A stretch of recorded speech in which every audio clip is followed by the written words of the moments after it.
جزاک اللہ تھوڑی سی تمیدی گفتگو کے ساتھ ہمیشہ کی طرح پروگرام کا ناظرین آغاز کیا جائے گا، کیونکہ ایام فاطمیہ کی ہماری یہ پہلی ٹرانسمیشن ہے اور باقاعدہ جو ہے وہ روزانہ آج سے اس عظیم ترین صحنے کے اوپر جس نے امت مسلمہ کے اندر قیامت تک کے لیے ایک سوالیہ نشان کھڑا کیا، حق اور باطل کو بالکل دو حصوں میں جدا کر دیا، اس کے اوپر نقاشات کا سلسلہ، معروضات کا سلسلہ آپ کی خدمت عالیہ میں جاری و ساری رہے گا۔ عادل مرتضیٰ مسعود صاحب آپ کی طرف چلیں گے۔ رسول اللہ صلی اللہ علیہ وآلہ وسلم کے بعد جو سیاسی حالات ہوئے وہ کیا ہوئے، تاکہ تھوڑی سی تمیدی گفتگو ہو جائے تاکہ ہم آگے مزید بڑھ سکیں۔ بسم اللہ۔ اعوذ باللہ من الشیطان الرجیم، بسم اللہ الرحمن الرحیم، نحمده ونستعین ونصلی علی رسول اللہ وعلى آلہ الطیبین الطاہرین واللعنة الدائم على اعدائهم اجمعین، اما بعد فقد قال رسول اللہ صلی اللہ علیہ وآلہ وسلم انی تارک فیکم الثقلین کتاب اللہ وعترتی اہل بیت۔ جیسے کہ رسول رب العالمین محمد عربی صلی اللہ علیہ وآلہ وسلم نے میدان عرفات ہو یا میدان تقدیر میں اعلان کیا تھا کہ میں اپنے بعد آپ کے لیے دو گراں قدر چیزیں چھوڑ کے جا رہا ہوں، یا دو ایسے خلیفے، جیسے کہ امام احمد حنبل صاحب کہہ رہے ہیں کہ انہوں نے نقل کیا کہ رسول اللہ صلی اللہ علیہ وآلہ وسلم نے فرمایا انی تارک فیکم خلیفتین کتاب اللہ وعترتی اہل بیت، میں اپنے پیچھے دو خلیفے چھوڑ رہا ہوں، ایک اللہ کی کتاب قرآن مجید اور میرے اہل بیت، ان سے آپ متمسک رہنا اور آپ گمراہ نہیں ہو جاؤ۔ اگر ہمیں سیاسی حالات دریافت کرنے ہیں تو ہمیں انہی ایام کے ارد گرد ہمیں رخ کرنا ہے۔ غدیر کے بعد کیا ہوا اور کیسے حالات تھے، رضیت یوم الخمیس، کلائمٹی آف تھرسڈے، جب پیغمبر نے کہا کہ مجھے قلم اور دوات دو تو آپ کے لیے میں ایک وصیت نقل کر دوں گا، مگر لوگوں نے کہا ان الرجل لیحجر حسبنا کتاب اللہ، پیغمبر خدا ہذیان الیاذ باللہ من ذالک بول رہے ہیں، یا غلب علیہ الوجہ، جیسے کہ بخاری نے نقل کیا۔ اس سے پہلے بھی ہمیں جانا ہوگا کہ جب پیغمبر نے رومنز کے خلاف لشکر کشی کی اور لشکر کو آمادہ کیا، اسامہ بن زید کو لشکر کا سردار بنایا، تو لوگوں نے اس سے وہ متخلف ہوئے، تو پیغمبر اسی حالت میں باہر آئے، کہا کہ اللہم یلعن من تخلف عن جیش اسامہ، خدا کی لعنت ان اشخاص پہ جنہوں نے اسامہ کے لشکر سے روگردانی کی۔ تو ہم صاف طور دیکھتے ہیں کہ اصحاب و انصار و مہاجرین جو پیغمبر کے ارد گرد تھے، جیسے قرآن کا بھی اشارہ ہے کہ جو مدینے کے لوگ ہیں ان میں بعض اعراب اور بعض لوگ یہ نفاق پہ اترے ہوئے منافقین ہیں۔ نفاق کیا جا وہ کہیں گے، یا ایسی بیماری لگی ہوئی تھی اور اس کے اثرات ظاہر ہونے لگے تھے کہ لوگ یعنی اس فکر میں تھے کہ اگر پیغمبر نے اس دنیا سے نقل کیا تو اس کے بعد جو مسلمانوں کی لیڈرشپ ہوگی یا قیادت یا خلافت یا امیر کون بنے گا، تو اس زمام کو پکڑنے کے لیے مختلف پھیلے بنائے یا مختلف پلاٹس یا چالیں تیار کی گئی۔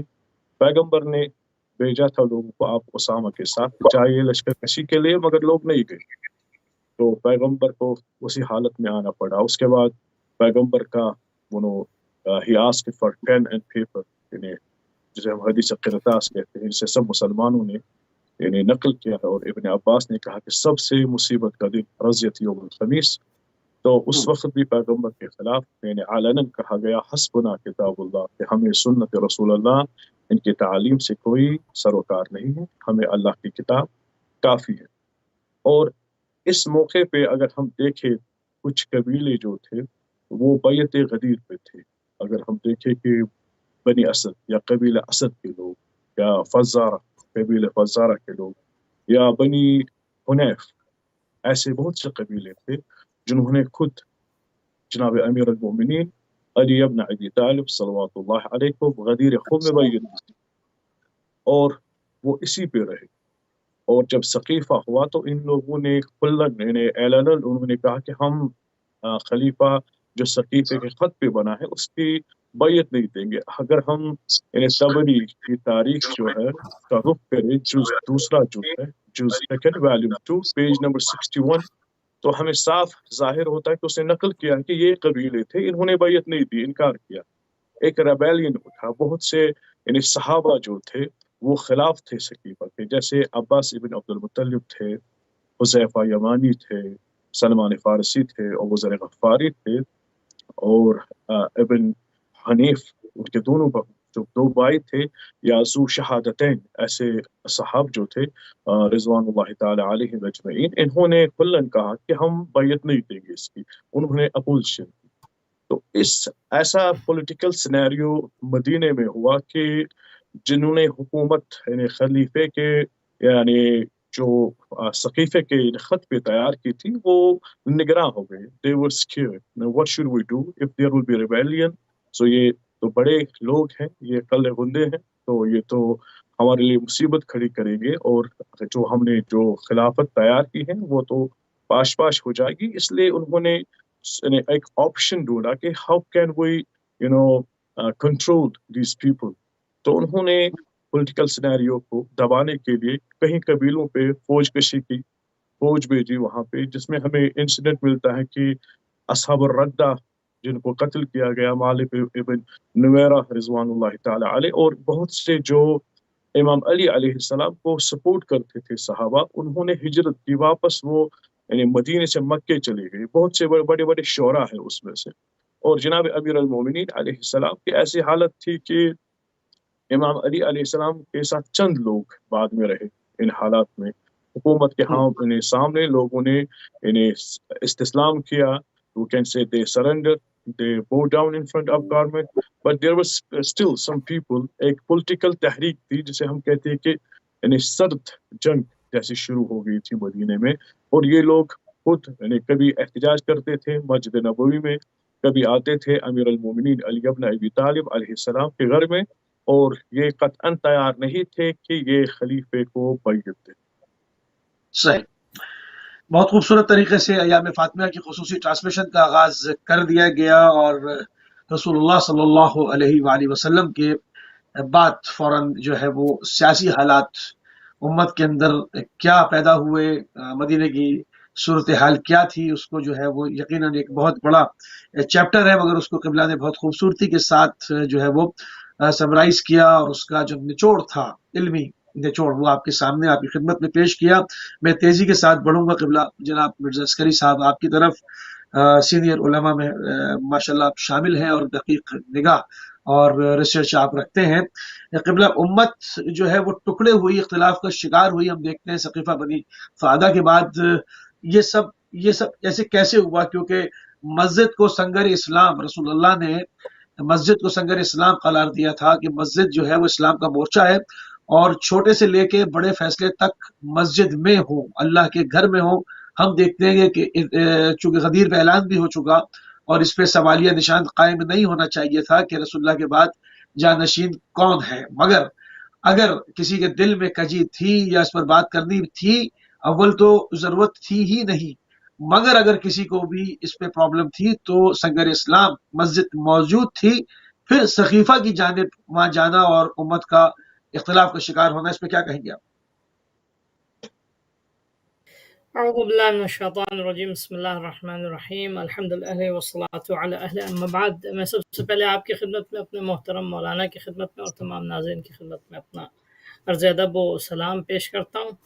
اور اس کی آپ کی خدمت میں جیسے مولانا بہترین انداز میں تفصیل سے ارشاد فرما رہے تھے کہ دیکھیں رسول خدا صلی اللہ علیہ وآلہ وسلم کی رحلت سے پہلے جو کچھ خلشیں اور کچھ خلفشار اندرون خانہ کچھ مسلمانوں کے درمیان چل رہا تھا، تو رسول خدا صلی اللہ علیہ وآلہ وسلم کی وفات کے بعد وہ چیز ابھر کے آ گئی، سامنے آ گئی.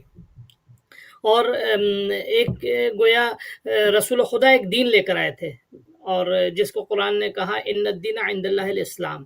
رسول خدا ایک اسلام لے کر آئے تھے، اور جو مشتمل ہے عقائد، نظریات اور اعمال پر، اور جو ہے وہ اخلاق و رفتار پر مشتمل ہے. تو وہ آئین جو رسول خدا لے کر آئے تھے وہی اسلام ہے، اس کے علاوہ کسی بھی گویا تحریک یا کسی بھی عمل کو اسلامی رخ ہم نہیں دے سکتے. ہم اسلام اس کو ایکسیپٹ نہیں کرتا، یعنی ہم اسلامی چولا اس کو ہم نہیں پہنا سکتے، اسلامی لبادہ ہم نہیں پہنا سکتے. نہیں رسول بنا خدا سکتے. جو کچھ بتا کے گئے، رسول خدا جس چیز کو پیش کر کے گئے وہی اسلام ہے، بس اس کے علاوہ کوئی بھی اسلام نہیں ہے.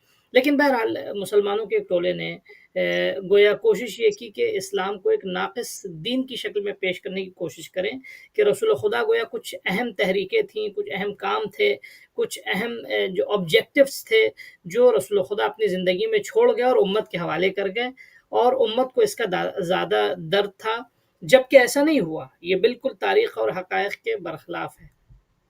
یعنی ایک مکمل دین رسول خدا پیش کر گیا، یعنی الیوم اکملت لکم دینکم واتممت علیکم نعمتی ورضیت لکم الاسلام دینا. یہ جو قرآن کی آیت ہے یہ صرف ایک سلوگن نہیں ہے، یہ اللہ کلام کر رہا ہے. اللہ کہہ رہا ہے الیوم اکملت لکم دینکم، آج میں نے جو ہے تمہارا دین تمہارے لیے کامل کر دیا. اس کا مطلب یہ کہ اب اس میں کوئی چیز باقی نہیں رہی ہے.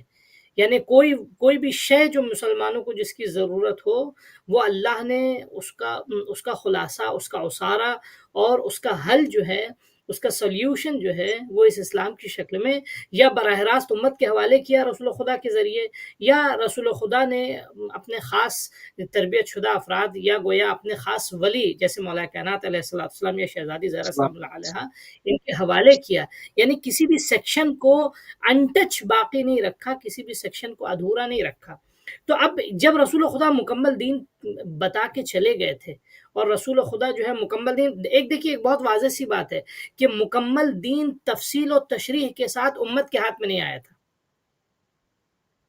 امت بہت سارے حقائق ایسے تھے جو آج تک، جیسے ہم ہیں آج، ہم 14 صدیوں بعد بھی جی رہے ہیں، اسلام کے بہت سارے حقائق ایسے ہیں جو آج بھی ہمارے لیے واضح نہیں ہیں.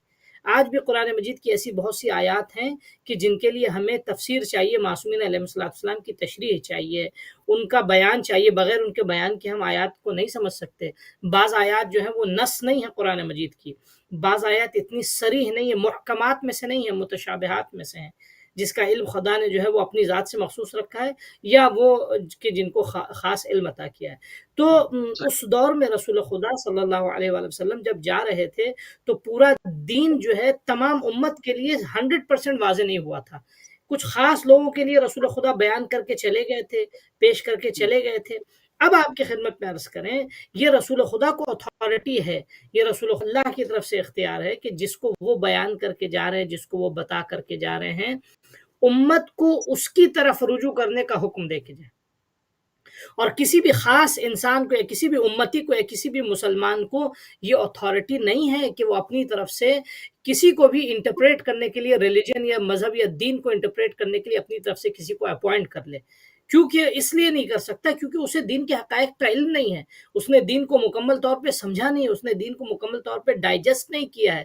یہ سب سے بڑی مشکل آپ دیکھیں، ثقیفہ میں جو ایونٹ ہوا، ثقیفہ کا ایک انلیجیٹمیٹ ایونٹ تھا جس کو اسلام جو ہے ریکگنائز نہیں کرتا، رسول خدا کی تعلیمات اس کو ریکگنائز نہیں کرتی ہیں، اور اس کی بنیاد پر وہ جو ہے یہ اجتماع ناجائز اجتماع تھا، غلط اجتماع تھا. اینی ہاؤ، لیکن آپ کی خدمت میں عرض کریں کہ ایک اجتماع ہوا، اس اجتماع سے سب سے پہلا جو کوشچن رائز ہوتا ہے وہ اسلام کی جامعیت پہ سوال آتا ہے کہ جب اللہ نے الیوم اکملت لکم دینکم، آج ہم نے تمہارا دین تمہارے لیے مکمل کر دیا ہے، تو اس میں لیڈرشپ بھی شامل ہے، اس میں جو ہے مسلمانوں کی قیادت بھی شامل ہے، اس میں مسلمانوں کی ہدایت کا سامان بھی شامل ہے. تو کیسے یہ اہم سیکشن رسول خدا چھوڑ کے چلے گئے؟ کیسے یہ اہم سیکشن جو ہے وہ اللہ نے چھوڑ دیا؟ کیسے اس نقطے کی طرف اللہ نے توجہ؟ اور قبلہ اخلی سی بات ہے، کوئی گھر تو گھر کسی سے کہیں کہ آپ اپنا لیپ ٹاپ روڈ پہ رکھ کے چلے جائیں انشاءاللہ مل جائے گا، تو کوئی اس پر تیار نہیں ہوگا. نہ کہ ایک پوری امت، یعنی ایک پورا دین جو کہ ایک سلسلے سے چلا آ رہا ہے، 1,24,000 انبیاء کی محنت ہے، اس کو لوگوں پہ چھوڑ جائیں گے. مطلب ایگزیکٹلی میں یہی عرض کرنا چاہ رہا ہوں. یعنی ایک آپ دیکھیں، سب سے پہلے ابھی ہم غدیر کے واقعے پہ تبصرہ، یہ تو جب ہم پہلے اس کوشچن کا آنسر دے لیں گے تب دوسرے مرحلے پہ ہم آئیں گے کہ رسول خدا نے اگر ناقص نہیں چھوڑا ہے، کامل چھوڑا ہے، تو وہ لیڈر کون تھا جس کو رسول خدا نے اپوائنٹ کیا؟ دوسرا سیکنڈ کویشچن جو آئے گا دوسرے مرحلے پہ، پھر ہم آئیں گے غدیر، پھر ہم آئیں گے ولایت، پھر ہم آئیں گے امامت کے مرحلے پہ. سب سے پہلے مسلمانوں کو اس کویشچن کا اور اس سوال کا جواب دینا ہوگا کہ اس آیت کا کیا مفہوم ہے کہ آج کیا اسلام میں، آج امت مسلمہ میں لیڈرشپ کا جھگڑا ہے، مسلمان آج آپس میں قیادت کے لیے جو ہے جھگڑا کر رہے ہیں. تو اگر یہ لیڈرشپ اہم موضوع ہے امت مسلمہ میں، لابد للناس من امیر، خدا کی حدیث ہے، معصوم کا قول ہے کہ لوگوں کے لیے قائد کا ہونا ہر دور میں ضروری ہے. رسول خدا مسجد نبی سے باہر نہیں نکلتے تھے، مدینے سے باہر نہیں نکلتے تھے، لیکن اپنی جگہ کسی کو اپوائنٹ کر کے جاتے تھے کہ جو ریپرزینٹ کرے رسول خدا کی جگہ جو ہے وہ مدینے کو خالی نہ چھوڑے، مدینے میں قیادت برقرار رہے. تو اپنی زندگی سے جانے کے بعد کیوں رسول خدا چھوڑ کے جائیں گے؟ اگر آپ یہ کہتے ہیں چھوڑ کے جائیں گے، اس کا مطلب یہ آیت ناقص ہے، الیوم اکملت لکم دینکم، آج میں نے تمہارا دین. ابھی وہ یوم کون سا ہم ابھی اس پہ ڈسکس نہیں کر رہے ہیں، ابھی ہم اس آیت پہ ڈسکس کرنا چاہ رہے ہیں کہ اس آیت کا مفہوم کیا ہے کہ آج ہم نے تمہارا دین تمہارے لیے کامل کر دیا. کیا اللہ جو ہے عبث گفتگو کر رہا ہے؟ ایسا ہو نہیں سکتا. اللہ کبھی بھی ایسا کلام نہیں کرتا کہ جو بالکل عبث ہو، جو بے معنی ہو، محمل ہو. خدا محمل کلام نہیں کر رہا ہے، اسلام کے تکمیل کی سند دے رہا ہے خدا. الیوم اکملت لکم دینکم. تو اگر کامل ہو گیا تو پھر لیڈرشپ کا سیکشن باقی کیسے رہ گیا؟ اٹس اے کویسچن، مسلمانوں کو جواب دینا ہوگا. دیکھیے ہمارے مذہب میں لیڈرشپ کا سیکشن باقی نہیں تھا، ہمارا لیڈرشپ اور لیڈرشپ بھی عصمت کے بعد عصمت ہونی چاہیے، ویسے ہی فوٹو کاپی، بالکل فوٹو کاپی ہو ویسی. ہاں ایگزیکٹ. اب سوال یہ کہ ایک سوال ہے، میرا کویسچن ہے، یہ کوئی ڈیبیٹ بھی نہیں ہے، کوئی اعتراض بھی. ایک سوال ہے کہ اس آیت میں اگر اللہ نے صاف صاف کہہ دیا ہم کامل کر چکے ہیں، تو پھر لیڈرشپ کا اتنا اہم موضوع کیسے اللہ سے چھوٹ گیا؟ اگر آپ کہیں کہ اللہ سے چھوٹا نہیں ہے تو سوال یہ کہ اللہ نے پھر کس کو اپوائنٹ کیا؟ پھر وہ نیکسٹ سٹیپ پہ ہم آئیں گے، پھر غدیر، نیکسٹ سٹیپ پہ ہم آئیں گے پھر دوسرے موضوعات پہ ڈسکس کرنے کے لیے. بالکل ٹھیک. تو اس لیے آپ کی خدمت میں عرض کریں، فاطمیہ، آپ کی خدمت میں فاطمیہ کا جو موضوع ہے وہ دراصل جو ہے وہ اس سلسلے میں ایک اہم، یعنی ایک اہم زاویہ، ایک اہم گوشہ ہے اس عنوان سے بحث و گفتگو کرنے کا، کہ جو بہت یعنی عاقلانہ اور بہت سنجیدگی کے ساتھ ہم اس پہ ڈسکس کر سکتے ہیں. ٹیبل ٹاکس ہو سکتی ہے، اسلام کے دانشور علماء، ہمارے اہل سنت حضرات کے بزرگ علماء، ہم سب بیٹھ کے بات کر سکتے ہیں، اس موضوع کو حل کر سکتے ہیں. اور ایک عام مسلمان کو معلوم ہونا چاہیے کہ ان کے رسول کی اکلوتی بیٹی پہ کیا گزری، اور کیوں 18 برس کے سن میں جو ہے ان کی پسلیاں ٹوٹی اور سبت علیہ کا مرثیہ پڑھتی ہوئی وہ کیوں گئیں، اور مدینے میں آج بھی بیت الحزن بنا ہوا ہے، شہر سے باہر کیوں بنا ہے. یہ سارے آثار ظلم و جنائیت کے کیوں ہیں، اور قبر پوشیدہ ہے تو کیوں ہے، کیوں اس کے، اور اگر جو بھی ایک قبر جو قبر کے نام سے معروف تھی، حالانکہ کئی قبریں بنائی، اس تک کو ڈھا دیا گیا کیوں؟ یہ سارے سوالات، کیونکہ میڈیا کا دور ہے، سوشل میڈیا کا دور ہے، یہ سوالات ہوں گے، یہ سب پوچھے جائیں گے. آغا جان عادل صاحب آپ کی طرف بڑھوں گا. جو یہ تمام چیزیں ہوئیں، جس طرح سے ابھی قبلہ نے بھی تمام عقلی اور منطقی دلائل دیے، اس میں کلام پاک کا بھی سہارا لیا. غدیر کی بیعت کی گئی، لوگوں نے کی، جن لوگوں نے کی ان کو ہم دیکھتے ہیں کہ حکومتی سرپرستی میں ان کی سرکوبی کی گئی. یہ کس طرح سے ممکن ہوا اور یہ پالیسی کیا تھی؟ دیکھیے، جس طرح سے غدیر کی بیعت تو سب نے تھی. جنہوں نے ثقیفہ کا فٹ بال میچ کھیلا، جس طرح سے کسی نے خوب کہا کہ ثقیفہ it was match fixed match, جس طرح آج کل ہوتی ہے نا میچ فکسنگ، فیفا چل رہا ہے، اس طرح سے اسے گول ڈالنا ہے، وہ پینلٹی ڈالے گا، یہ سب کچھ ایسا ہی تھا. ثقیفہ کچھ اور نہیں تھا، آلریڈی یہ پری پلانڈ تھا، اٹ وازنٹ سرٹن. جس طرح سے لکھا گیا ہے وَكَانَ خِلَافَةُ فُلَانٍ فَلْتَ، یہ فلتا نہیں تھا. فلتا means accidental, actually it was pre planned. اس پہ کام ہوا تھا اور ایک نقشہ بنایا تھا لوگوں نے، اور ایک نقشے کے مطابق. ورنہ جب ہم دیکھیں غدیر خم میں جن لوگوں نے روایتیں کی ہیں، جنہوں نے بخن یا حنین لکے ابن ابی طالب، وہ تو یہی لوگ تھے جن نے ثقیفہ میں دادا گیری کر کے کسی کو خلیفہ بنایا ہے. انہی لوگوں نے، جنہوں اگر ہم دیکھیں مشکات و مصاحف دیکھیں، صحیح مسلم دیکھیں، بخاری دیکھیں، یا باقی جو اسلامک سورسز دیکھیں ہم، تو یہی لوگ وہاں پہ بھی ٹھیکیدار بنے ہوئے تھے غدیر خم میں. انہوں نے ہی خیمے لگائے وہاں پہ، انہوں نے ہی مبارکباد دی اس کے بعد. اور اس کے بعد جب انہیں لگا کہ اب انہیں پاور ہمارے ہاتھ میں آ گیا ہے، اور انہوں نے کیا کیا کوشش کی کہ غدیر کے جو ٹریسز ہیں ان کو ہم مٹا دیے. پہلا کام جو ہوا ثقیفے کے بعد، آفٹر میتھ آف ثقیفہ، انہوں نے حدیث پہ پابندی لگا دی، یعنی سالہات چلی وہ پابندی. And no one was allowed to narrate the incident of غدیر خم. ادروائز یہ کہتے تھے کہ پیغمبر نے اس طرح سے نماز پڑھی ہے، اس طرح سے وضو کی ہے، پیغمبر اس طرح سے زکوٰۃ. مگر پابندی کس پہ لگی تھی؟ غدیر خم کے حدیث پہ. اصل مقصد تھا کہ غدیر کو کس طرح سے ہمیں سبوٹاج کرنا ہے، لوگوں کے سامنے سے اس کو پنہا کرنا ہے. تو اگر ہم دیکھیں اس موضوع پہ آئے کہ حدیث پہ پابندی کیوں لگی، یعنی عالم اسلام سے جو ان کا اس وقت لٹریچر تھا اس سے ان چیزوں کو کیوں مٹایا گیا. اور یہ تو ہے ایک چیز. اور جو لوگ غدیر کو نریٹ کرتے تھے ان کی سرکوبی ہوئی، ان کو قتل کیا گیا، ان ٹرائبس کو ایگزائل کیا گیا. یعنی یہ تھما نہیں سلسلہ، حتیٰ کہ یعنی ابو ذر غفاری کو یا عمار یاسر کو یا مالک اشتر کو، جو یہ جید علماء ہیں، عمر ابن حمق خزائی ہے، یعنی ان لوگوں کو کیوں قتل کیا گیا؟ ان کا جرم یہی تھا، they were the narrators of this event. وہ اس چیز کو نریٹ کرتے تھے. ولایت امیر المؤمنین علیہ السلام یہی کوسچن اٹھا رہے تھے لوگ، کیا یہ ممکن ہے کہ پیغمبر اسلام نے اس امت کو یتیم چھوڑا؟ یعنی خود اگر ہم دیکھیں، جب عمر ابن خطاب کو یعنی ابو لؤلؤ نے ضربت ماری تو ان کی بیٹی حفصہ بنت عمر آتی ہیں ان کے بیٹے کے پاس، عبداللہ ابن عمر کے پاس. وہ کیا صحیح مسلم میں حدیث ہے، وہ کہتی ہیں کہ بھائی کیا آپ کے والد گرامی نے کسی کو اپنا خلیفہ بنایا ہے؟ وہ فرماتے ہیں کہ کیوں؟ تاکہ لوگ تو ریوڑ جیسے ہوتے ہیں، ریوڑ میں ایک سردار ہونا ضروری ہے. جو ریوڑ ہوتا ہے they need one shepherd، ایک راعی کا ہونا ضروری ہے. یعنی جب ہم بھیڑ بکریوں کے لیے ایک سردار چنتے ہیں تو کس طرح سے ممکن ہے، جس طرح سے مولا نے فرمایا کہ رسول اللہ صلی اللہ علیہ وآلہ وسلم گئے تو امت کو یتیم کر کے چھوڑ گئے. تو یہ تو کوسچن اگر یہاں پہ تناقض ہوتا ہے نا کہ ہم کہتے ہیں کہ اسلام جامع اور مانع دین ہے، تو دوسری طرف سے آپ کہتے ہو کہ رسول اللہ صلی اللہ علیہ وآلہ وسلم نے امت کو یتیم چھوڑا. اور جب جو لوگ غدیر خم کی بات کرتے ہیں ان پہ مشرک ہونے کی، تکفیریت ہونے کی، اور تکفیریت وہیں سے شروع ہو گئی.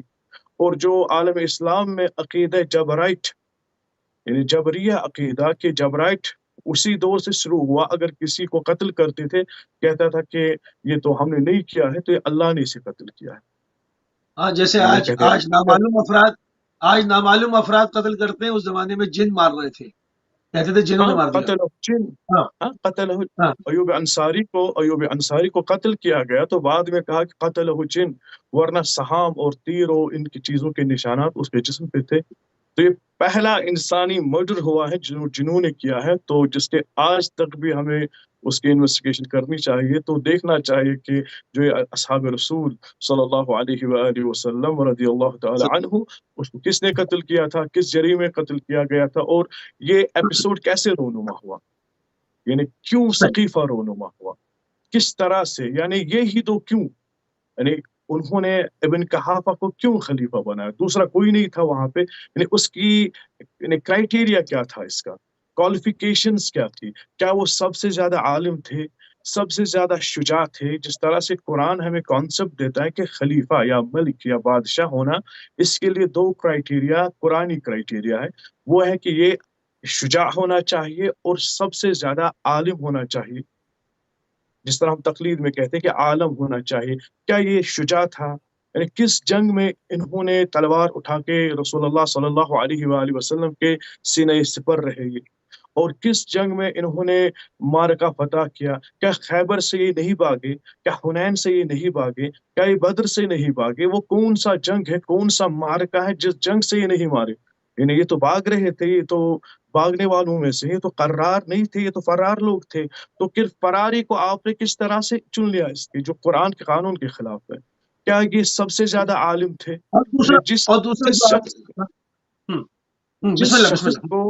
جس شخص کو ابا یا قلالہ جو الفاظ ہیں، عربک جو الفاظ ہیں، وہ معلوم نہ ہو، جو لوگوں کو کہتے تھے علیکم دیوان العرب، تو ہمیں تو پتہ نہیں ہے قرآنی معلومات، ہمیں تو قرآن کی ڈکشن سے ہم انہیں آشنا نہیں ہے، وہ مسلمانوں کا خلیفہ یا ان کا لیڈر کس طرح سے بن سکتا ہے؟ اچھا شروع میں اجماع کہ جی لوگوں نے اجماع کر لیا، اگر اجماع ہی پہ رہنا تھا تو دوسرے کی جب باری آئی تو اجماع نہیں ہے، پھر تو آپ ایک تحریر کے اوپر کر رہے ہیں، پھر تیسرے پہ پھر آپ اجماع نہیں کر رہے، تو ایک کرائٹیریا کہیں پر بھی ہمیں فکس نظر نہیں آتا نا. نہیں، یہ اصل میں مہاجرین اور انصار میں جو رفٹ وہ پیدا کی گئی، ایسا نہیں ہے کہ وہ ایسا دفعتاً وہ وہاں پہ چلے گئے، یہ فجعہ نہیں، ان میں یہ رفٹ پیدا کی گئی، ان کو وہاں پہ بھیجا گیا. تو جس طرح سے امام صادق علیہ السلام فرماتے ہیں کہ جو سقیفے کا آرگنائزر تھا وہ ابلیس تھا، اور سب سے پہلا ووٹنگ کرنے والا اور ووٹ اور بیعت دینے والا وہ بھی ابلیس تھا. تو یہ یعنی اس میں ان کا ایک مشاور تھا جو کہ جس طرح اس وقت یعنی شیطان بزرگ ہر کام میں یعنی صلاح مشورے دیتا ہے، اس وقت بھی سقیفے میں ابلیس بیٹھا ہوا تھا. تو ابلیس نے ہی آرگنائز کیا، مہاجرین کو اور انصار کو مشتمل کیا. جیسے کہ ابلیس تو میٹافورک بھی ہے، یہاں پہ ہے یعنی من الجن والناس بھی ہو سکتا ہے ابلیس. تو مسلمانوں کو دیکھنا چاہیے کہ یہ اگر سقیفہ ہوا تو کیسے ہوا، مسجد رسول کو چھوڑنے، جس طرح سے آپ نے سوال کیا تھا یعنی سنگر اسلام کو چھوڑ کر کسی کے باغیچے میں کیوں جانا. بالکل صحیح، بالکل صحیح. آگے بڑھیں گے. قبلہ مرزا عسکری صاحب بہت ہی خوبصورت طریقے سے انہوں نے جو حکومتی سرپرستی کے اندر اہل بیت علیہ السلام کو جو نظریاتی طور پر اور معاشی طور پر فدق یعنی معاشی قتل عام، حدیث پہ پابندی، نظریاتی قتل، اور اس کے علاوہ جو ہے وہ تمام جو اصحاب مخلص تھے ان کو نامعلوم افراد کے ہاتھوں، جنوں کے ہاتھوں سے جو ہے وہ یہ کہہ دیا کہ جنہوں نے مار دیا. اس طرح سے سرکاری طور سے سرکوبی ہوئی. اب بات آ جاتی ہے جناب زہرا صلوات اللہ علیہ مولا امیر المومنین علیہ السلام کے اس بیت الشرف کی، جہاں پر کم و بیش اگر کم سے کم ایام کی روایت تسلیم کر لی جائے تو کم از کم 6 مہینے جو رسالت مآب اپنے دونوں ہاتھوں کو دروازے پر رکھ کر اور جناب زہرا صلوات اللہ علیہ کے دروازے کے اوپر سلام کیا کرتے تھے، اور اس گھر کے پر جو ہے وہ دعا وہاں پر مانگا کرتے تھے، اس چوکھٹ پر جہاں جناب جبریل صبح و شام نازل ہوتے تھے، جہاں پر جنت سے رضوان کپڑے لے کر آیا کرتے تھے. وہاں پر جو ہے وہ گروہ آتا ہے اور لکڑیاں لے کر اور آگ لگائی جاتی ہے اور حملہ ہوتا ہے. تو اس کو کوئی کہتا ہے کہ جی صرف جمع ہوئے تھے، کوئی اس سے آگے بڑھتی ہے روایت، کہیں پر کہتے ہیں کہ جی لکڑیوں میں آگ بھی لگائی تھی. تو اس طرح سے مختلف ہم سوال پیدا کرتے ہیں اس در فرض بیت الشرف پر آنے کی جرأت کیسے ہوئی، یہ ماجرا کیسے ممکن ہوا؟ دیکھیں آپ کی خدمت میں عرض کریں کہ بہرحال یہ تو مسلمات تاریخ میں سے ہے کہ شہزادی اسلام اللہ علیہ کے گھر پہ ہجوم ہوا، اور ایسا بھی نہیں تھا کہ نامعلوم اشخاص نے کیا. جن لوگوں نے کیا وہ لوگ بالکل نامور تھے اور پہچانے ہوئے تھے اور بالکل جانے ہوئے تھے، اور یہ سوچی سمجھی ایک سازش تھی. میں کیوں عرض کر رہا ہوں؟ کیونکہ یعنی یہ جو ایونٹ، یہ جو حادثہ ہوا، شہزادی کے گھر کے اوپر جو حملہ ہوا اور یہ جو جسارت ہوئی، اور اس کے بعد شہزادے جناب مسلم علیہ الصلوۃ کی شہادت بھی ہوئی، ٹھیک ہے. اس کے پیچھے جو ہے وہ ایک بہت بڑی گویا ایک ہسٹری، ایک تاریخ پوشیدہ ہے. کیوں؟ کیونکہ رسول خدا صلی اللہ علیہ وآلہ وسلم کی رحلت کے بعد گویا تمام مسلمانوں پہ ایک چپی سی، ایک خاموشی سی طاری ہو گئی تھی. تمام میجورٹی مسلمانوں کی سکوت کر چکی تھی خوف کے سبب. 6-7 لوگوں کے علاوہ جو ہے کسی کے بھی زبان میں یعنی جرأت گفتار نہیں تھی، سب خاموش ہو چکے تھے. اور جو لوگ بولنے والے تھے وہ ان کے پاس اتنا پوٹینشیل نہیں تھا کہ وہ اپنی بات جو ہے وہ یعنی پہنچا سکتے یا اپنی بات کو مثلا شہرہ دے سکے. تنہا جو شخصیت تھی جس کے ذریعے حق جو ہے وہ دنیا تک پہنچ سکتا تھا، اور تنہا وہ شخصیت جس کے ذریعے دین کا تحفظ ہو سکتا تھا. اس دور میں دیکھیے، میں آپ کی خدمت میں عرض کروں، اس دور میں رسول خدا کی رحلت کے بعد اصل جو اساس ہے دین کی وہ ولایت ہے. وہ رسول خدا کے بعد ولایت امیر المومنین علیہ الصلوۃ والسلام میں وہی دین ہے، وہی توحید، اسی سے توحید کی بقا ہے، اسی سے رسالت کی بقا ہے. اسی سے اصول دین، اسی سے فروع دین، اسی سے قیامت، سب کی بقا۔ اگر وہ بچ جائے تو سب کچھ بچ جائے گا، اور اگر ولایت پامال ہوتی ہے تو سب کچھ پھر آہستہ آہستہ بتدریج پامال ہونے لگا، جیسا کہ ہم آج دیکھ رہے ہیں۔ آج مکمل دین بدل گیا ہے، آج جو ہے مثال کے طور پہ فروعات میں تبدیلیاں آ گئی ہیں، آج اصول میں تبدیلیاں آ گئی ہیں، بالکل تحریف دین میں اچھی خاصی کرنے کی کوشش کی گئی، قرآن میں نہیں تحریف ہو پائی، اس کے انٹرپریٹیشن میں تحریف ہوئی ہے۔ میں عرض کر رہا ہوں یہ یعنی مسکنسیپشن نہ ہو۔ رسول خدا کے مثلا کے اقوال کے مقابل میں اقوال بنائے گئے، تو اب ایسے حالات میں جو بالکل یعنی دین کی تباہی کا ایک مقدمہ بن رہا تھا، کوئی ایک شخص ہونا چاہیے کہ جو دین کو اس تباہی سے بچا سکے۔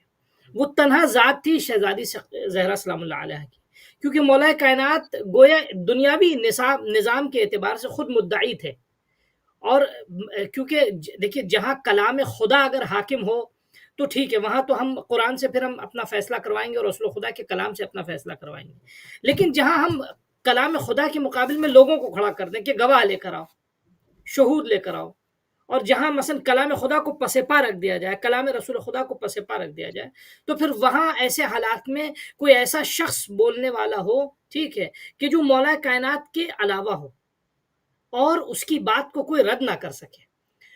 تمام مسلمانوں میں تنہا وہ ذات تھی شہزادی زہرا سلام اللہ علیہ کی۔ شہزادی اللہ زہرا سلام اللہ علیہ کے علاوہ یعنی مولا کائنات اپنی بات پیش نہیں کر پا رہے ہیں، کیوں نہیں؟ ان دا سینس کس معنی میں اپنی بات کو ثابت نہیں کروا پا رہے ہیں؟ کیوں؟ کیونکہ ایسے گویا جھوٹے اصول تیار کر لیے کہ آپ گواہ لے کر آئیے، ٹھیک ہے، اور میجورٹی کو مولا کے خلاف اور گویا پلاننگ کے تحت جو ہے وہ یا خاموش کر دیا گیا یا دبا دیا گیا، جیسا کہ قبلہ نے بھی فرمایا، جتنے بھی حامی چاہنے والے تھے آہستہ آہستہ کر کے ان کو ایگزیکیوٹ کیا گیا، ان کو ختم کیا گیا، ان کو تباہ کیا گیا، اور جتنے بھی سرغنہ لیڈرز تھے ان کو جو ہے ان پہ ان کی نکال کھینچی گئی، ان کو جو ہے کیا نام ہے سختی ان پہ شکنجے ان پہ ہوئے۔ تو اب ایسے حالات میں تنہا شہزادی زہرا سلام اللہ علیہ کی وہ ذات تھی کہ جو اس وقت ولایت کی حفاظت کر سکتی تھی، اس وقت دین کی حفاظت کر سکتی تھی۔ یعنی میں بسا اوقات کہتا ہوں کہ جو کردار عصر امام حسین میں کربلا میں امام حسین نے ادا کیا تھا اور اس سے پوری کائنات میں دین کی بقا اور ترویج ہوئی ہے، وہی کردار اس سے قبل شہزادی زہرا سلام اللہ علیہ نے رسول خدا کی رحلت کے بعد کیا۔ شہزادی زہرا تنہا وہ شخصیت تھی کہ جن کے ذریعے ولایت کا تحفظ ہو سکتا تھا، جن کے ذریعے آپ اگر احتجاج نہ کرتی تو سب کچھ ختم ہو جاتا، آپ اگر نہ آتی دربار میں آ کے گفتگو نہ کرتی تو سب کچھ ختم ہو جاتا، تاریخ بالکل سب کچھ چھپا دیتی۔ ایسے حالات میں اب تنہا مدافع دین کہیے، میں مدافع ولایت صرف نہیں کہوں گا، تنہا مدافع دین، مروج دین اور محافظ دین شہزادی سلام اللہ علیہ تھی۔ تو اب حکومت کے جو اس دین کے پیرلل ایک سسٹم کھڑا کرنا چاہ رہی تھی، اس کو اس دین کے محافظ کو ختم کرنا تھا۔ جو شہزادی کے اوپر حملہ ہوا یا مثال کے طور پہ آپ کے گھر کو جلایا گیا یا آپ کے پہلو کو شکستہ کیا گیا، یہ ایک باقاعدہ پلاننگ کے ساتھ تھا کہ ہمیں اسلام کے محافظ کو روکنا ہے، ختم کرنا ہے۔ وہ یہ سوچ رہے تھے، دیکھیے البتہ ان کے کیلکولیشن خراب ہوئے، برے نکلے، یعنی ان کے کیلکولیشن کھرے نہیں اترے۔ وہ یہ سوچ رہے تھے کہ شہزادی کو زخمی کر کے ہم گھر میں بیٹھا لیں گے، لیکن اتفاق کی بات یہ کہ شہزادی سلام اللہ علیہ زخمی ہونے کے بعد بھی آپ نے اپنی تحریک کو روکا نہیں، آپ نے اپنی تحریک کو باقی رکھا۔ اس قربانی کے بعد اپنی زندگی میں ایک شہادت دی، آپ نے اپنی حیات میں ایک شہادت دی، جناب محسن کی شہادت، اور خود آپ کا پہلو زخمی ہونا، اور اس کے باوجود بھی آپ گئیں، آپ نے باقاعدہ دربار میں جا کے گفتگو کی، آپ نے احتجاج کیا، یا پہلو زخمی ہونے کے بعد بھی مسلمانوں سے بات کرتی رہیں، اپنے میسج کو کنوے کرتی رہیں۔ تو اس لیے ایک جو شہزادی کو اصل دروازے پہ حملہ ہوا یا جلایا گیا گھر، اس کا مقصد یہ تھا کہ شہزادی کو خاموش کر دیا جائے، شہزادی کو راستے سے ہٹا دیا جائے، کہ جو تنہا دین کے لیے اس وقت دلیل ہے، یعنی جو بول سکتی ہیں، جن کے کہنے سے دین کو بقا مل سکتی ہے، اور ہوا ایسا ہی۔ تو اصل یہ بنیادی سبب تھا اس وقت شہزادی کے گھر پہ حملہ کرنے کا۔ دیکھیے میں ہمیشہ اس بات کو کور کرنے کی کوشش نہیں کرتا ہوں اور نہ ہی اس کو چھپاتا، میں یہ عرض کرنا چاہتا ہوں کہ یہ ایسے موضوعات ہیں کہ مسلمانوں کو اس پہ غور کرنا ہوگا۔ ہم بجائے اس کے جذبات پہ آ کے مثال کے طور پہ یہ بہت اہم سینسیٹیو ایشو ہے، یعنی ایک سینسیٹیو ایشو ہے اور اوتھینٹک ایشو ہے، تاریخ میں ایسا واقعہ ہوا ہے۔ ہم بجائے ابھی ہم کلپریٹ کون ہے اس کو تحقیق کر کے مسلمانوں کو ثابت کرنا ہوگا، کیونکہ اس سے پوری زندگی اور دنیا اور آخرت کا سوال ہے۔ قیامت یعنی دین پر ایمان جو ہے، صحیح دین اور غلط دین جو ہے، اس کا دار و مدار اس تحقیق پر ہے۔ تو ہمیں بہت سنجیدگی کے ساتھ، بغیر کسی آنکھ پہ مثلا تعصب کے چشمہ لگائے ہوئے، ہم بہت سنجیدگی کے ساتھ ہمیں اس سبجیکٹ پہ تمام مسلمانوں کو اس پہ ڈسکس کرنا ہوگا، ڈیبیٹ کرنا ہوگا کہ آئیں دیکھیں، غور کریں کیوں شہزادی زہرا پہ حملہ ہوا، کیوں مولا غدیر کو چھینا گیا، یہ ساری چیزیں۔ کون ایسا مسلمان ہو سکتا ہے جس کو شک ہو اس بات پہ کہ آپ صدیقہ و طاہرہ نہیں ہیں؟ کون ہے؟ جی کوئی انکار نہیں کرے گا، اور جب انکار نہیں کرے گا تو تحقیق کیوں نہیں کرتے؟ جی ہاں، اس پہ یعنی یہ ایسا بھی نہیں کہ وہ یہ موضوع تھا گزر گیا، نہیں، یہ گزری تاریخ نہیں تھی، یہ وہ تاریخ ہے کہ اس کے حال سے بھی تعلق ہے، ہمارے دین سے تعلق ہے، اس پہ ہمیں ڈسکس کرنا ہوگا، ہمیں تعصب کا موضوع سے نہیں بنانا ہوگا، اور ہم حتی اپنے اسپیکرز کو بھی ہم کہیں گے جب اس موضوع کو پیش کریں اتنی سنجیدگی کے ساتھ پیش کریں کہ جو اہل فکر ہیں وہ کم از کم غور تو کر سکیں، ہم یہ گوشہ فکر اس سے نہ سلب، یعنی ایسا نہ ہو کہ ہم صرف اٹیکنگ موڈ میں رہیں، نہیں، اور اگلے کو ہم ڈیفینسو موڈ میں لائیں، نہیں، ایسا ہے، ہمیں یہ نہیں کرنا، ہمیں اپنی بات کو پیش کرنا ہے، کم از کم لوگ آئیں غور تو کریں اس پہ، یعنی سنجیدگی کے ساتھ۔ دیکھیے گزشتہ 20 سالوں سے ایام فاطمیہ خاص کر، یعنی یہ مجلس شہزادی کی شہادت کی پہلے بھی ہوتی تھی، لیکن یہ گزشتہ 2 دہائیوں سے ایام فاطمیہ ماشاءاللہ یعنی بہت زور و شور سے ہو رہا ہے، اور یہ الحمدللہ اللہ کا ایک لطف و کرم ہے، بقول بعض بزرگ علماء کے، کہ شہزادی کا وجود جو ہے، معاف کیجیے گا، ایک ایسی دلیل ہے کہ جس دلیل کی کوئی کاٹ نہیں لا سکتا، یعنی وہ تنہا ایک جو ہے وہ کیا نام ہے، دین کے اعتبار کا اور مولا کائنات کی ولایت کی حقانیت کا، بھئی وہ رسول خدا کی وہ روایت تھی نا کہ من مات ولم یعرف امام زمانہ ہی مات میتۃ جاہلیہ، جو شخص بھی اس دنیا میں زندہ رہے اور اس دنیا سے جائے وہ، اور اپنے امام کو پہچانے بغیر جائے یا اس کی بیعت کے بغیر جائے، تو جاہلیت کی موت مرے گا، جاہلیت کی موت یعنی کفر و شرک کی موت مرے گا، ٹھیک ہے۔ تو علماء نے بہت اچھی بات پیش کی، میں بھی ایک سنجیدگی کے ساتھ سوال پیش کر رہا ہوں کہ آپ یہ بتائیں کہ مثلا یہ روایت جو ہے وہ شہزادی زہرا کے لیے بھی تھی کہ نہیں تھی؟ شہزادی کا امام کون؟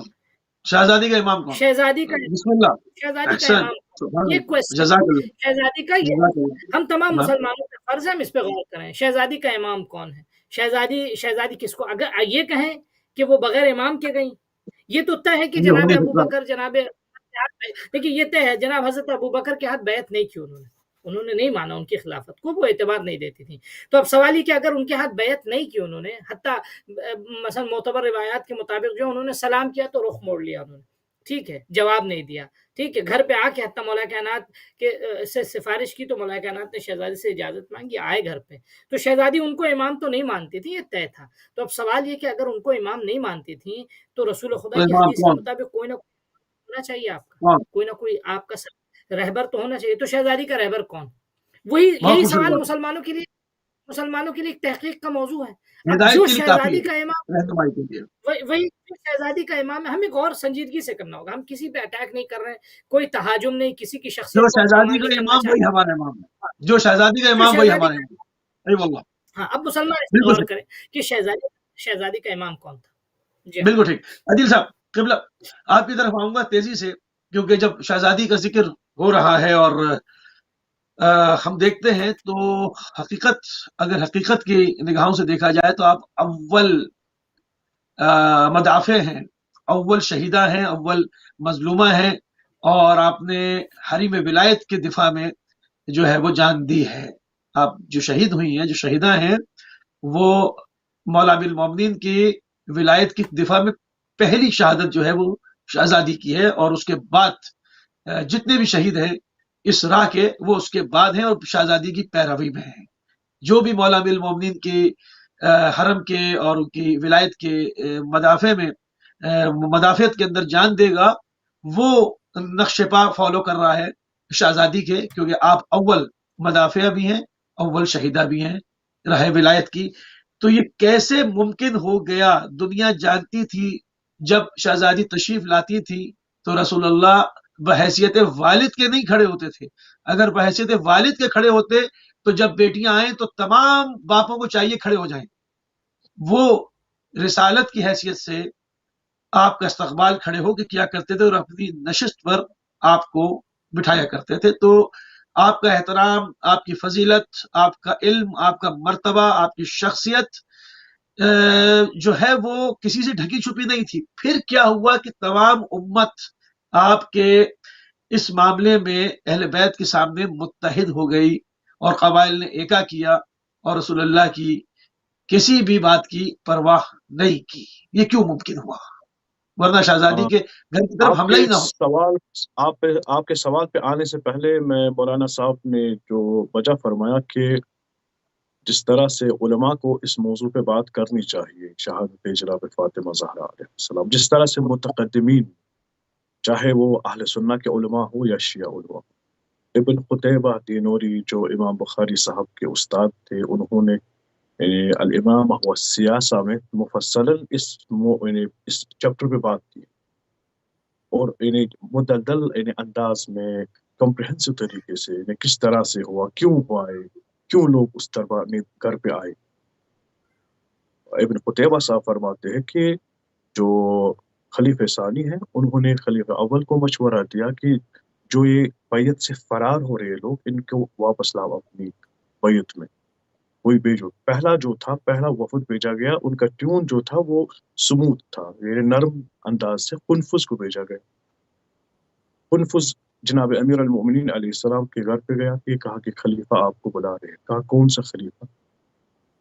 رسول اللہ نے غدیر خوب مجھے خلیفہ بنایا، آپ کون سا خلیفہ مجھے بلا رہا ہے؟ یعنی امام علی علیہ السلام نے اسٹانشمنٹ ظاہر کیا، تعجب ظاہر کیا کہ یار آپ نے کس کو خلیفہ بنایا، ہم تو کفن دفن میں مشغول تھے، تو آپ نے یہاں سے کون خلیفہ بنایا؟ کہا کہ فلاں نہیں بنا۔ کہا کہ آپ کب خلیفہ بنی؟ اور دوسری دفعہ بھی بھیجا گیا اسے کہ کہا کہ جاؤ نہ اب تھوڑی سختی کے ساتھ انہیں بناؤ۔ کہا کہ خلیفہ حکم دے رہا ہے۔ امام علی علیہ السلام کیوں وہ ایسا جھوٹ کہہ رہا ہے کہ وہ ہے ہی نہیں؟ تو تیسری دفعہ لشکر بھیجا گیا۔ یعنی علماء اہل سنہ جو لکھتے ہیں، جو یہاں جو ہجوم الدار جو روایاتیں ہیں اہل سنہ کے طریقے سے آئی ہے زیادہ۔ تو جناب زہرا علیہ السلام اگر ہم دیکھیں، آپ کے سوال کو بھی میں اسی میں شامل کرتا ہوں، چاہے وہ دربار ہو، چاہے وہ اپنے در کے پیچھے ہو، ان کا ایک ہی کلمہ تھا، انا بنت محمد، میں محمد رسول اللہ کی بیٹی ہوں۔ گویا کہ امت نے فراموش کیا تھا کہ یہ لوگ کون ہو۔ اگر آپ نے خطبہ فدق دیکھو کہ بار بار بی بی کہہ رہی ہے انا بنت محمد، میں محمد رسول اللہ کی بیٹی ہوں۔ جب لوگوں نے ہجوم اور جو لکڑیاں دروازے کے ساتھ کھڑی کی تو کسی نے کہا کہ فیہ فاطمہ، یا خوف کرو یہ فاطمہ زہرا اندر ہے۔ لوگوں نے کہا لأحرقن علیہم الدار ولو کان فیہ فاطمہ، آج تو یہ گھر ہمیں جلانا ہے اگر اس میں فاطمہ زہرا ہو، آج تو گھر جلانا ہے ہمیں۔ تو جناب سیدہ نے دروازے پہ آ کے کہا کہ میں رسول اللہ کی بیٹی ہوں۔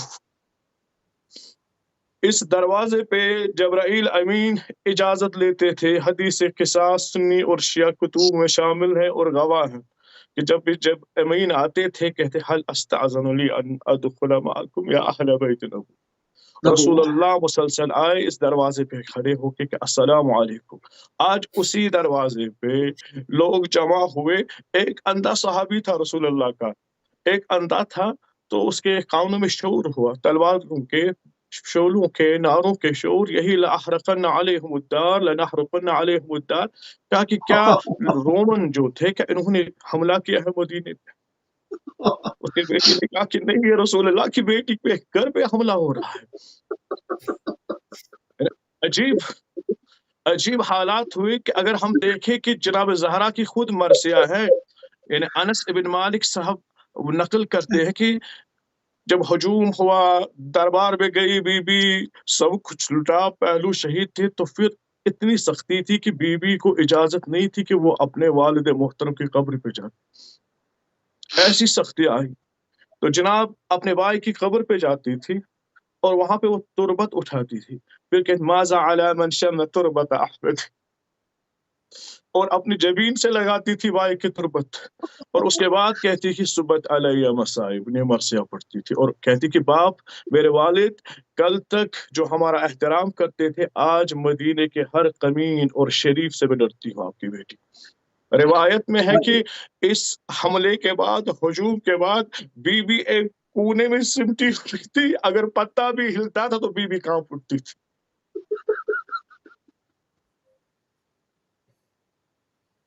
بی بی کانپ اٹھتی تھی ایسے حالات میں، ایسے حالات کیے گئے بی بی کے۔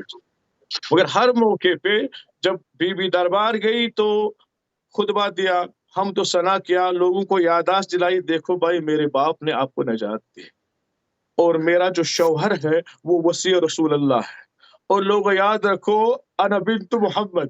اگر کوئی بھی مسلمان، کوئی بھی با ایمان شخص اس جملے کو غور سے سنے، شیعہ اور سنہ دونوں نے اس کو نقل کیا اس خطبے کو، بی بی فقط یہ جملہ کافی ہے ایک کے رونے کے لیے۔ جب بھی اس جملے کو میں دہراتا ہوں، خدا کی قسم رات بھر نہیں سوتا ہوں، اس کے بعد بار بار خیال آتا ہے کہ بی بی کا کہنا کہ مجمع میں، دربار میں، انا بنت محمد، اے لوگوں مجھے پہچانو، میں محمد رسول اللہ کی بیٹی ہوں۔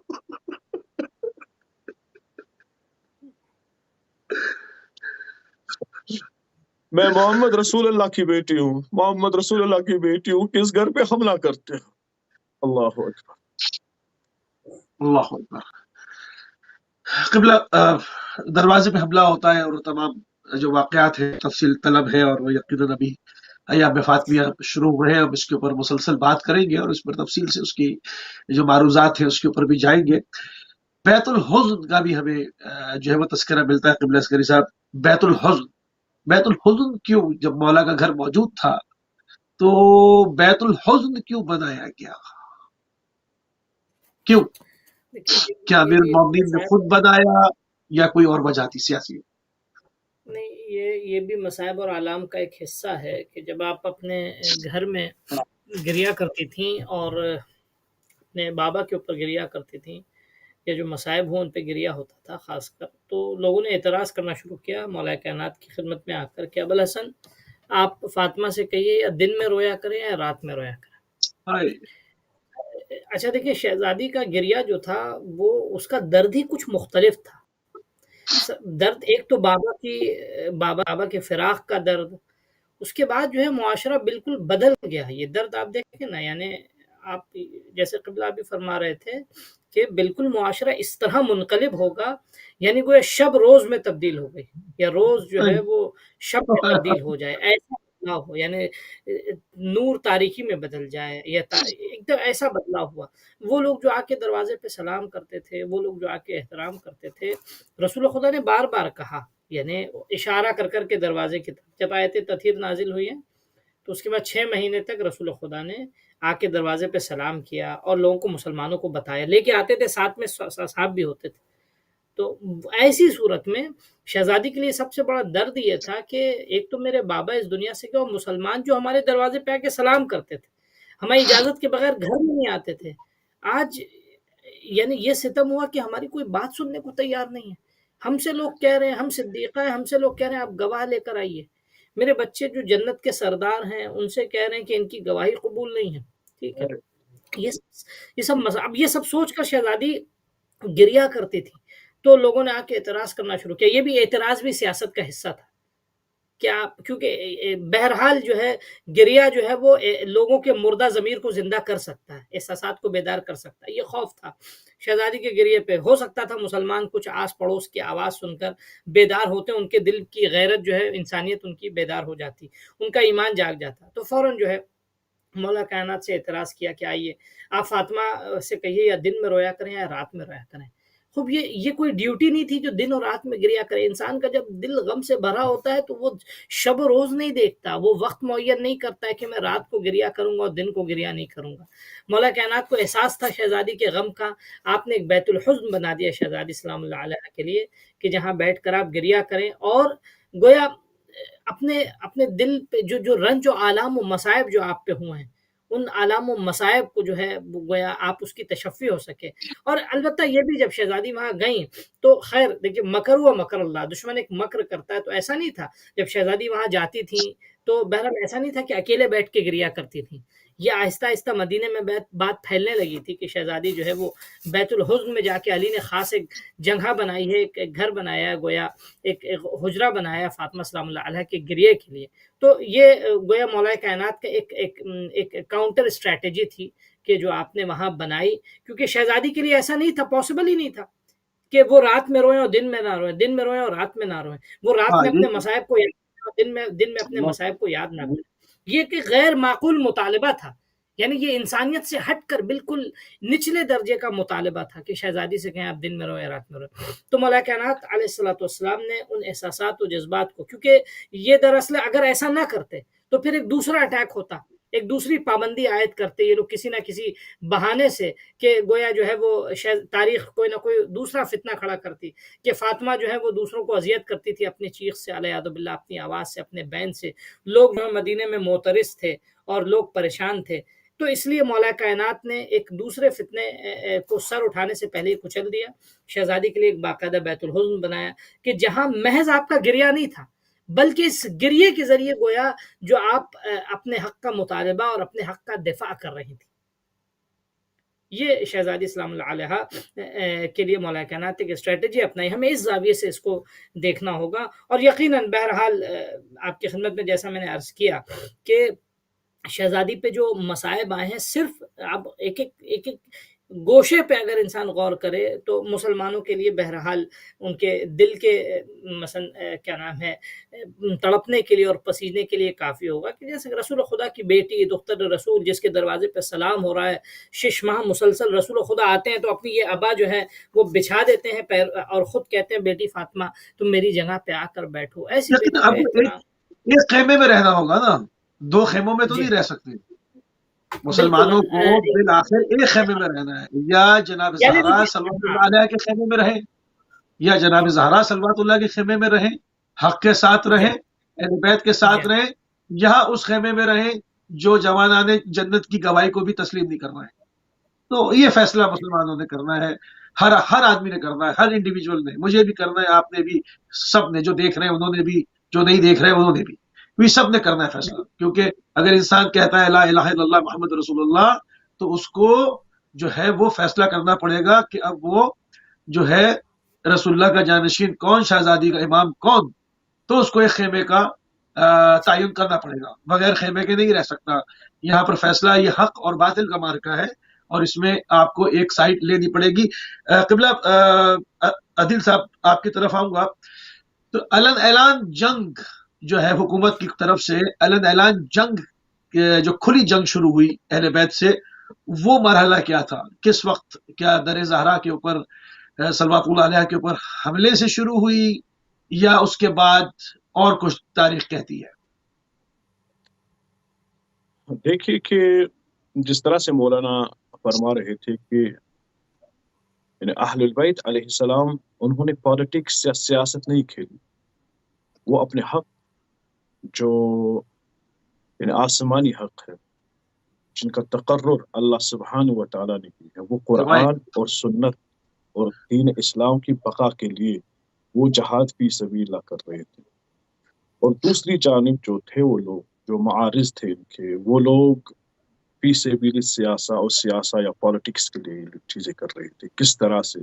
جیسے کہتے ہیں نا کہ سیاست اور کرسی کے پاور کے لیے سب کچھ جائز ہے، یعنی ہر چیز. یعنی اگر ہم دیکھیں کہ کوئی آج سوال کرتا ہے کہ یزید نے اسی مدینے کو 3 دن کے لیے اپنے فوج پہ مباح کیوں کیا، اس کی کنجی بھی آپ کو یہیں پہ ملے گی، وہ بھی یہیں پہ. یعنی اگر یہ سقیفہ نہ ہوتا تو یزید خلیفہ نہ ہوتا، اور مدینے کی جو بے قص یا مظلوم و معصوم بچیاں ہیں وہ ان کے افواج کے زد میں چڑھتی.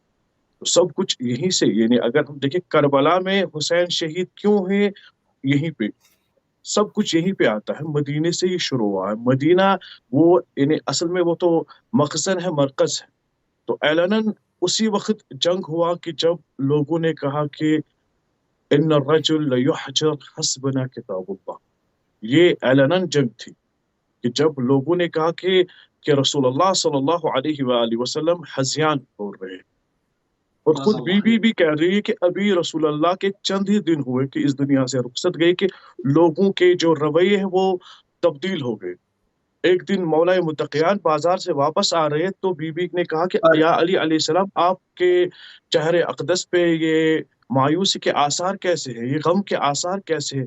کہا کہ کل تک جو یعنی میرے ہاتھ چومتے تھے، سلام کرتے تھے، السلام علیکم یا علی ابن ابی طالب علیہ السلام، السلام علیکم یا امیر المومنین، آج وہ مجھ سے اعراض کرتے ہیں، منہ پھیر لے کے جاتے ہیں۔ تو میں مدینے میں خود کو تنہا محسوس کر رہا ہوں۔ تو علی علیہ السلام کی تنہائی تھی، جناب زہرا علیہ السلام کی تنہائی تھی، اور دوسری طرف حکومت کوشش کرے کہ اعلاناً جنگ کرے اور سب لوگوں کو مشتعل کیا اچھا، گیا۔ اس اعلاناً جنگ میں فدق جو غصب کیا گیا اس کا کردار کتنا ہے؟ کیونکہ ہم اس کو کم از کم میں اس کو معاشی استحصال، ایک فائنینشیل جو اس حوالے سے دیکھتا ہوں کہ ایک معاشی استحصال کیا گیا یہ تو اس سیاست چل حوالے رہی ہے۔ دوسری طریقے سے یعنی سینکشنز، اگر کسی کے اوپر حملے کرنے ہو، سینکشن جس طرح ہم دیکھتے ہیں کہ اس وقت اسلامی جمہوریہ ایران پہ ایک طرف سے سینکشنز، دوسری طرف سے ٹورسٹ، دوسرے وار چل رہے ہیں، تو یہ سیاست کے حصے ہے کہ ایک طرف علی علیہ السلام اور جناب زہرا اور ان کے شیعوں کو اوپن میسج دی گئی کہ دیکھو یہ آپ کا لیڈر ہے، یہ آپ کے قائد ہیں، یہ آپ کے امام ہیں، ہم نے اس کی زمین بھی ہڑپ کر لی ہے، اس کی جائیداد کچھ نہیں چھوڑا ہم نے اس کے اوپر، اور اس کے گھر پہ حملہ کیا ہے، اس کا دروازہ بھی ہم نے جلا دیا ہے۔ آپ کو کل تک فخر تھا کہ یہ در خیبر اکھاڑنے والے شخص ہے، مگر ہم نے اس کو اتنا کمزور کیا ہے، اتنا مظلوم بنایا ہے کہ خود کہہ رہے کہ اگر میں لڑوں تو کن ہاتھوں سے لڑوں، پرواز کروں تو کن ہاتھوں سے پرواز کروں۔ اچھا، اس پر اعتراض کیا جاتا ہے کہ آپ در خیبر جو اکھاڑ دیں، اور یقیناً اشجع الناس، تمام انسانوں میں سب سے زیادہ بعد رسول جری جو شخص مولا امیر المومنین کی ذات کو گردانا جاتا ہے، یقیناً ایسا ہی ہے، تو کیا وصیت رسول تھی، کیا وجہ تھی جو مولا امیر المومنین نے اس وقت ذوالفقار کو حمائل نہیں کیا؟ ہمارے یہاں روایات ہیں، اہل سنہ کے لیے یہاں روایت ہے، دونوں طریقوں سے روایت ہے کہ جب حملہ ہوا، بی بی زخمی ہوئی، علی علیہ السلام دفاع میں نکلے، انہوں نے اس کے گریباں کو پکڑا اور زمین پہ پلٹا، کہا کہ اگر میں نے رسول اللہ سے عہد نہ کیا ہوتا تو تمہارے پہلے والے کو اور آخری والے کو بھی بتاتا میں تم میرے گھر پہ حملہ کیسے کرو۔ یہ رسول اللہ نے عہد لیا تھا۔ یعنی خود بی بی یہ سوال کرتی ہے مولا متقیان سے، یا علی علیہ السلام آج کہاں ہے وہ یعنی شاہ سوار، وہ شجاع اشجع الناس جو جس سے لوگ ڈرتے تھے؟ تو اسی گفتگو کے دوران مؤذن کہتا ہے کہ اشہد ان محمد رسول اللہ، کہا کہ قسم اس اذان کی، اگر سوال نہ ہوتا محمد کی رسالت کا تو میں ان کو سبق سکھاتا۔ میں نے صبر کیا دین اسلام کی بقا کے لیے، میں نے محمد رسول اللہ کی رسالت کے لیے، اگر آج میں اٹھتا، ورنہ یہ آج ابو سفیان کو بھی چنتے رسالت کے لیے۔ بالکل صحیح، بالکل صحیح۔ قبلہ عسکری صاحب، شہزادی دربار گئیں اور جب وہ گواہ مانگے گئے، وہ تمام چیزیں، اس میں کچھ خاص نکات اگر آپ پیش کرنا چاہیں جس سے شہزادی کی مظلومیت پوری امت کو معلوم ہونا چاہیے۔ میں بار بار اس جملے کو کہوں گا اور کہتا رہوں گا، جب ایام فاطمیہ آئے گا میں جملے کو کہوں گا کہ تمام مسلمانوں کو پتہ ہونا چاہیے کہ رسول کی اکلوتی بیٹی کے ساتھ کیا ہوا۔ دربار گئیں، وہ دربار جب آپ جایا کرتی تھی تو نہ صرف دربار، رسالت آپ کھڑے ہو کر استقبال کرتے تھے، آپ گئیں وہاں کیا ہوا؟ دیکھیے آپ کی خدمت میں عرض کریں، شہزادی سلام اللہ علیہ کا خود یعنی دربار میں جا کے مطالبہ کرنا، ٹھیک ہے، یہ خود ایک المیہ، ایک ستم ہے اپنے آپ میں۔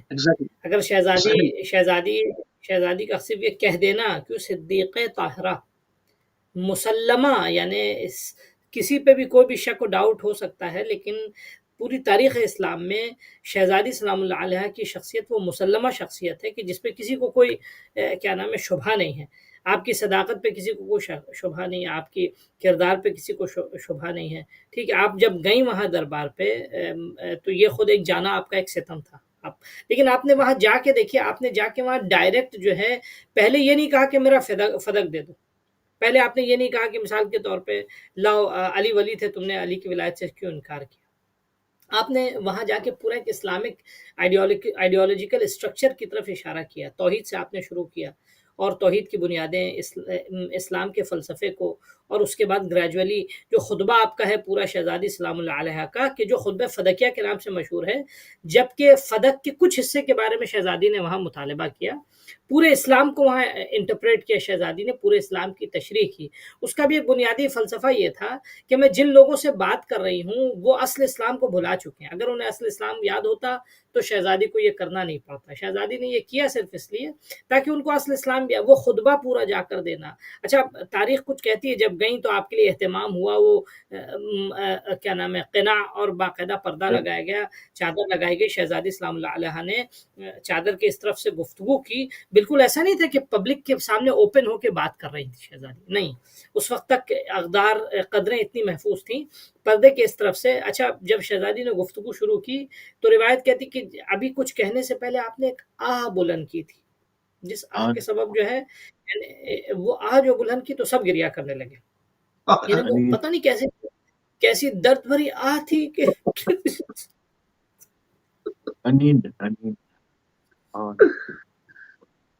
یعنی ہمیں نہیں معلوم کہ اس میں کیا درد تھا، جیسی ایک آہ بلند کی تو سب رونے لگے، ایک دم منقلب ہو گیا، پورا انوائرمنٹ ایک دم جو ہے وہ غمزدہ ہو گیا۔ اللہ اکبر، یا زہرا یا زہرا۔ پھر شہزادی نے گفتگو شروع کی اور پھر باقاعدہ توحید کے فلسفے بیان کیے۔ اور میں ایک چیز اور بریکٹ میں چاہ رہا ہوں آپ سے اجازت لے کے، میں چاہ رہا ہوں اوور آل، کیونکہ یہ فاطمیہ میں سمجھتا ہوں اسلام کے لیے اس سے قیمتی ایام عاشورہ سے قبل، عاشورہ کے بعد نہیں کہوں گا میں، عاشورہ سے قبل جو ہے اس سے قیمتی ایام اسلام کو نہیں ملیں گے، گرچہ یعنی کیلنڈر کے اعتبار سے ہم دیکھیں عاشور بعد میں ہوا ہے، ٹھیک ہے، یعنی لیکن یعنی ایونٹ، ہسٹوریکل ایونٹ کے اعتبار سے ہم دیکھیں تو عاشورہ کا واقعہ بعد میں ہوا، محرم بعد میں ہوا، لیکن کیلنڈر کے اعتبار سے ہم دیکھتے ہیں تو محرم پہلے آتا ہے۔ لیکن میں یہ عرض کرنا چاہوں گا اہمیت کے اعتبار سے یعنی عاشورہ سے قبل اس سے قیمتی ایام نہیں مل پائیں گے اسلام کو۔ ہمیں ان ایام میں فرض کیجیے اگر ہم شہزادی فاطمہ شناسی اگر ایک باب کھولا جائے ساری دنیا کے لیے، تمام مسلمانوں کے لیے، فاطمہ شناسی میں اسلام شناسی ہے، تین چیزوں کا جواب مل جاتا ہے تو میں سمجھتا ہوں مسلمانوں کی بہت ساری مشکلات اور بہت ساری گتھیاں جو ہے وہ سلجھ جائیں گی۔ ایک، سب سے پہلے وہ کون تھی اور ہیں، انہوں نے کیا کیا اور ان کے ساتھ کیا ہوا، یہ تین کویسچن ایسے ہیں بنیادی، ٹھیک ہے، who is she, who was she, what she did and what happened to her۔ البتہ میں عموماً ایسا ہوتا ہے فاطمہ شناسی کے باب میں صرف شہزادی کے ساتھ کیا ہوا اس پہ فاطمیہ ختم ہو جاتا ہے، ایسا نہیں ہونا چاہیے۔ ہمیں ساری دنیا کو اگر اصلی دین کی طرف اگر بلانا ہے، راغب کرنا ہے، تو ہمیں اس سے قبل کے جو دو کویسچن ہیں اس کی طرف بھی لوگوں کو راغب کرنا ضروری ہے۔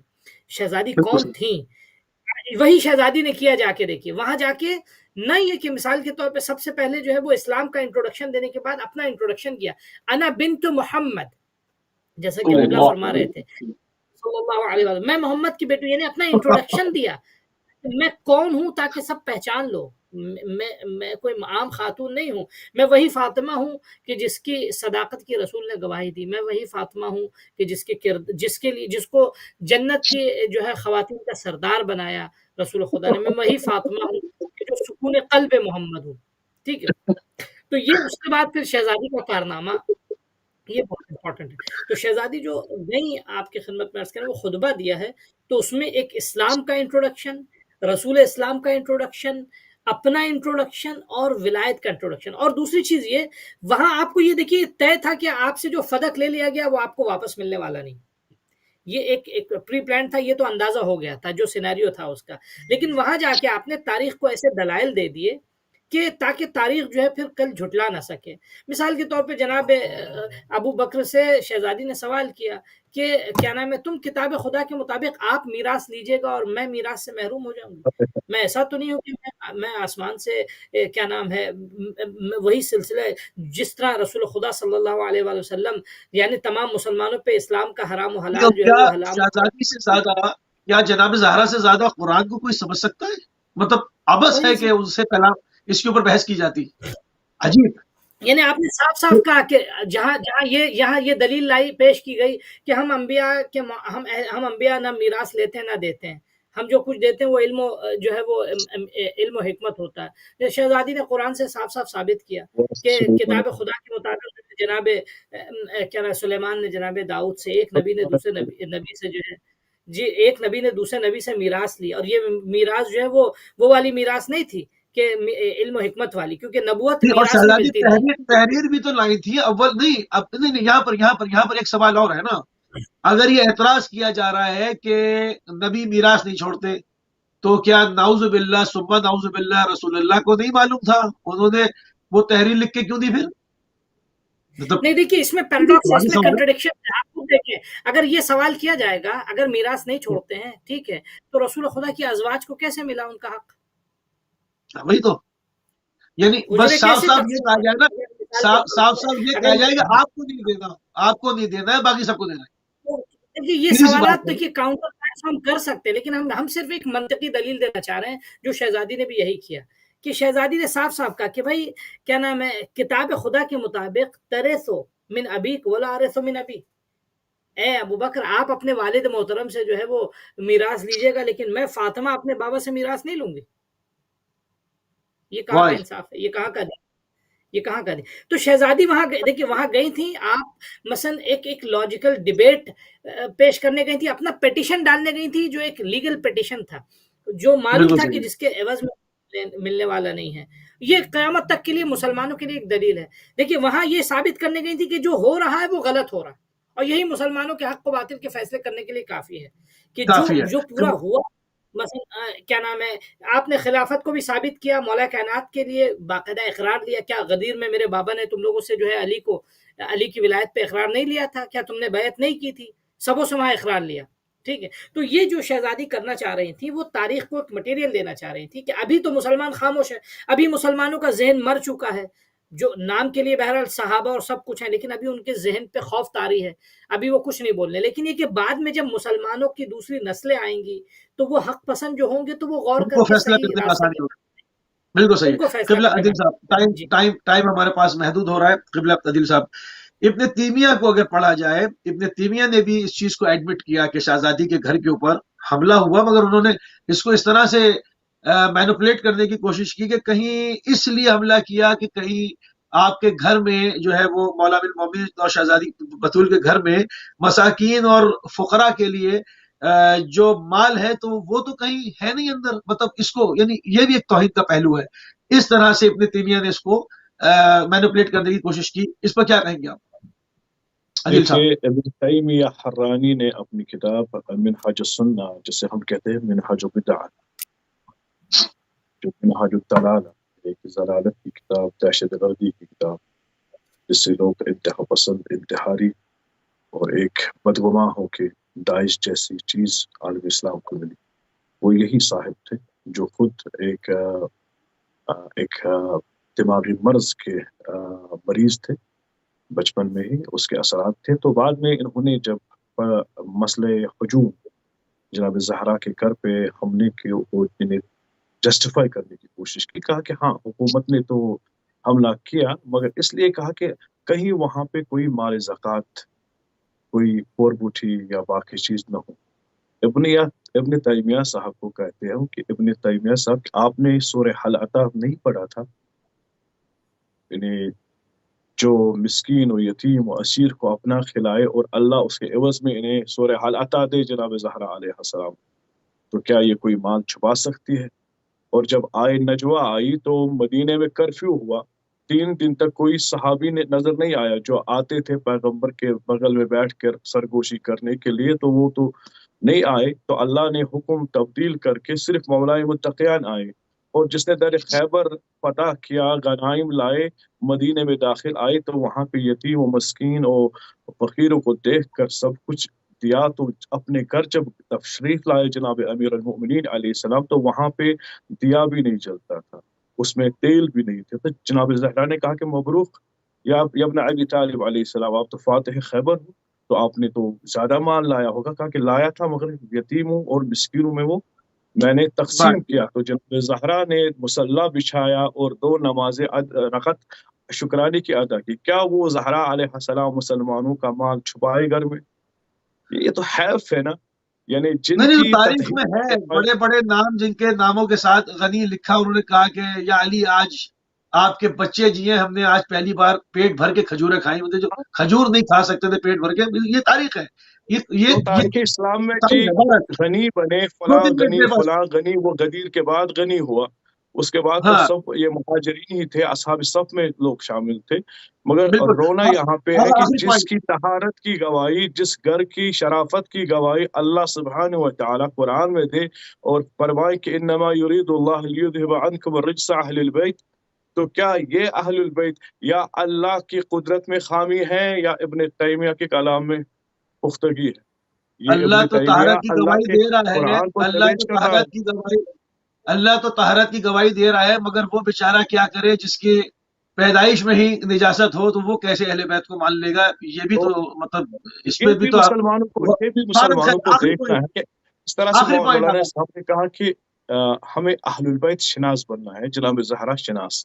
پہلے ہمارے لیے ضروری ہے کہ ہم شخصیت جناب زہرا علیہ السلام کو لوگوں کے سامنے رکھے، جناب زہرا کون تھی، کون ہے، ان کا مقام کیا ہے، اور ان کے ساتھ کیا ہوا، اور ان کے اولاد کے ساتھ کیا ہوا، اور آج تک کیا ہوا، تو ان کی قبر